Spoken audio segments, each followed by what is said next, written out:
बिस्मिल्लाहिर्रहमानिर्रहीम। अस्सलाम वालेकुम। अगर आपसे रोटी पापड़ जैसी अकड़ी हुई और सख्त बनती है तो मंदरजा झैल टिप्स पर अमल करके आप न सिर्फ नरम और फूली हुई रोटी बना सकेंगे बल्कि रोटियों के पकने के बाद ज़्यादा देर तक तरोताज़ा भी रख सकेंगे। नंबर 1, नरम रोटी बनाने के लिए आटा कभी भी सख्त ना गूंदें। अगर आटा सख्त होगा तो रोटी भी सख्त बनेगी। नंबर 2, आटा गूंथते हुए पानी और नमक के साथ आटे में 2 चम्मच ऑयल भी डाल दें। इससे रोटी नरम और फूली हुई बनेगी। नंबर 3, आटा गूंदने के बाद आटे को 15 से 20 मिनट तक रेस्ट दें, फिर रोटी बनाएं।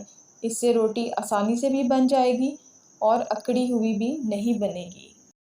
नंबर 4, रोटी बेलते हुए बहुत ज़्यादा खुश्क आटा इस्तेमाल ना करें। जितना ज़्यादा खुश्क आटा इस्तेमाल करेंगे इससे रोटी सख्त बनेगी। नंबर 5, रोटी तवे पर डालते हुए इस बात का ख्याल रखें, तवा ना तो बहुत ज़्यादा गर्म होना चाहिए और ना ही बिल्कुल ठंडा। दोनों सूरतों में रोटी तवे से चिपक जाती है। नंबर 6, बेहतरीन रोटी बनाने के लिए नीम गर्म पानी से आटा गूंदना चाहिए। जितना अच्छा आटा गूंदा हुआ होगा रोटी उतनी ही अच्छी बनेगी। नंबर 7, पकने के बाद रोटियों को देर तक तरोताज़ा रखने के लिए रोटियों के डब्बे में एक अदरक का छोटा सा टुकड़ा रख दें। रोटियां देर तक ताज़ा रहेंगी।